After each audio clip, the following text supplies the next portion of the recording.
नमस्कार दोस्तों, education IQ में आप सभी का बहुत बहुत स्वागत है। और आज का जो एमसीक्यू का जो पहला क्वेश्चन वो आपके सामने है। ये आपके लोकपाल और लोकायुक्त अधिनियम 2013 के प्रावधानों के संदर्भ में पूछा गया है। और आपके सामने जो 4 कथन दिए गए हैं, इनमें से आपको बताना है कौन सा कथन सही है। इसमें 3 गलत है, 1 सही है और आपको सही कथन बताना है। और जो केंद्र होता है लोकपाल वहाँ पे होता है और राज्यों में लोकायुक्त होता है। तो ये ध्यान रखना, लोकपाल केंद्र में होगा, राज्य में लोकायुक्त होगा। तो पहला कथन देखते हैं। ये कह रहा है कि लोकपाल को किसी भी लोक सेवक के विरुद्ध स्वतः संज्ञान के आधार पर कार्रवाई करने की शक्ति प्राप्त होगी। तो पहला कथन बिल्कुल गलत है, क्योंकि उसको स्वतः ही ये शक्ति प्राप्त नहीं होती है। और तो इस वजह से क्या हो जाता है, पहला कथन गलत हो जाता है। तो स्वतः संज्ञान के आधार पर कार्रवाई करने के लिए इनके पास ऐसी कोई शक्ति नहीं है। तो पहला कथन क्या है, गलत है। दूसरा कथन देखते हैं।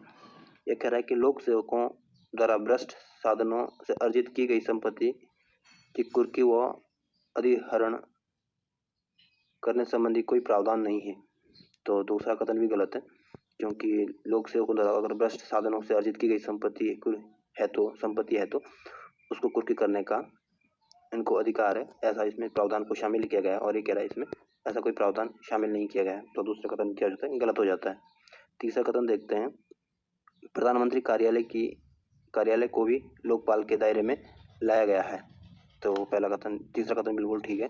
जो प्राइम मिनिस्टर है का जो कार्यालय है उसको भी लोकपाल के दायरे में लाया गया है। लेकिन कई विषय ऐसे हैं प्राइम मिनिस्टर को जो लोकपाल के दायरे से बाहर रखे गए हैं। तो तीसरा कथन सही है, पहला और दूसरा गलत है। चौथा कथन भी देख लेते हैं। चौथा कथन क्या कह रहा है, लोकपाल द्वारा अनाम शिकायतों पर भी विचार किया जाता है। तो चौथा कथन भी गलत है, क्योंकि अनाम शिकायतों पर दायर करने की उसको अनुमति नहीं होती है। तो चौथा कथन इस वजह से क्या हो जाता है, गलत हो जाता है। और जो लोकपाल होता है इसमें इसके जो अध्यक्ष और सदस्य होते हैं इनकी नियुक्ति राष्ट्रपति द्वारा करता है। और राष्ट्रपति किसकी नियुक्ति करता है, जो लोकपाल चयन समिति होती है उसके अनुसार राष्ट्रपति इनकी नियुक्ति कर सकता है। और इस जो लोकपाल चयन समिति है इसमें कौन कौन से सदस्य शामिल होते हैं, तो प्राइम मिनिस्टर होता है जो इसका अध्यक्ष होता है, लोकसभा का अध्यक्ष होता है, और जो लोकसभा में विपक्ष का नेता होता है वो इस कमेटी का सदस्य होते हैं। और इसके अलावा ये भारत के मुख्य न्यायाधीश हो गए है ना, उच्चतम न्यायालय का कोई अन्य न्यायाधीश भी इसमें शामिल होते हैं। और तो इसमें ये कमेटी जो जिन व्यक्तियों को चयन करेगी इनकी नियुक्ति राष्ट्रपति करता है। और इसका एक अध्यक्ष होता है और 8 सदस्य होते हैं, अधिकतम 8 सदस्य हो सकते हैं। और इन 8 सदस्यों में से 50% जो सदस्य होंगे वो आपके न्यायिक सेवा से होने चाहिए। और इनमें भी 50% आपके ST, SC, OBC, महिलाएं और अल्पसंख्यक वर्ग से होनी चाहिए। तो ये बात भी ध्यान रखना। तो सी आपका सही आंसर है। नेक्स्ट क्वेश्चन की तरफ चलते हैं।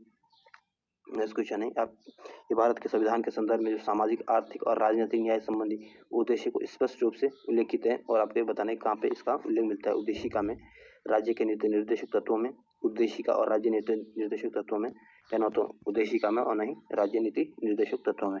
तो इसका सही आंसर जो है आपका वो राज्य का जो नीति निर्देशक तत्वों में है, केवल इसमें इसका उल्लेख मिलता है। और अनुच्छेद 38 में ये सब बातें लिखी गई है।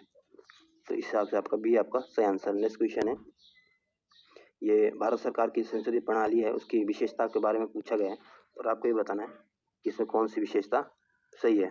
और तो जो संविधान होता है इसमें दो तरह की विशेषताएं होती है। एक तो संसदीय प्रणाली होती है और एक अध्यक्षीय प्रणाली होती है। जैसे अमेरिका में होता है, जैसे जहाँ अध्यक्षीय प्रणाली होती है वहाँ राष्ट्रपति शासन प्रणाली भी बोलते हैं इसको, वहाँ राष्ट्रपति द्वारा कार्य किया जाता है। और जो संसदीय प्रणाली होती है वहाँ प्रधानमंत्री मुखिया होता है, जबकि अध्यक्षीय प्रणाली में राष्ट्रपति मुखिया होता है। तो जैसे संसदीय प्रणाली जैसे ब्रिटेन में है और राष्ट्रीय जो अध्यक्ष प्रणाली है जैसे आपके USA में है। तो भारत ने जो कौन सी प्रणाली को अपनाया, जो संसदीय प्रणाली को अपनाया जैसे कि ब्रिटेन में है।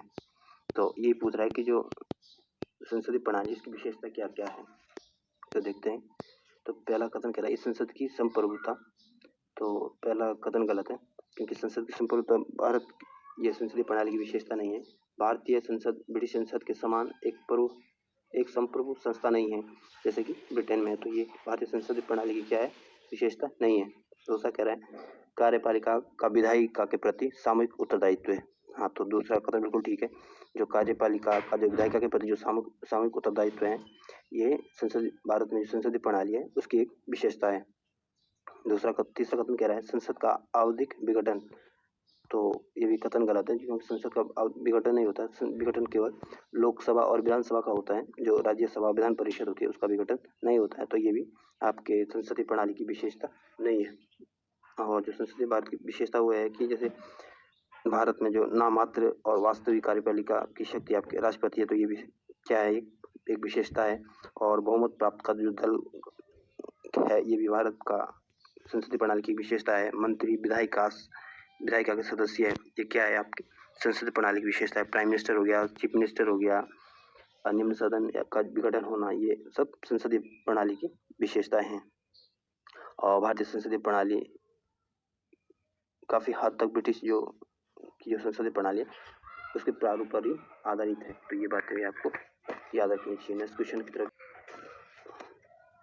ये आपके लोकतंत्र के अधिकारों के संदर्भ में पूछा गया है और आपको ये बताना है इनमें कौन से कथन सही है। तो पहला देखते हैं, अधिकार समाज द्वारा मान्यता प्राप्त विधि द्वारा अनुमोदित व्यक्तियों के उचित दावे होते हैं।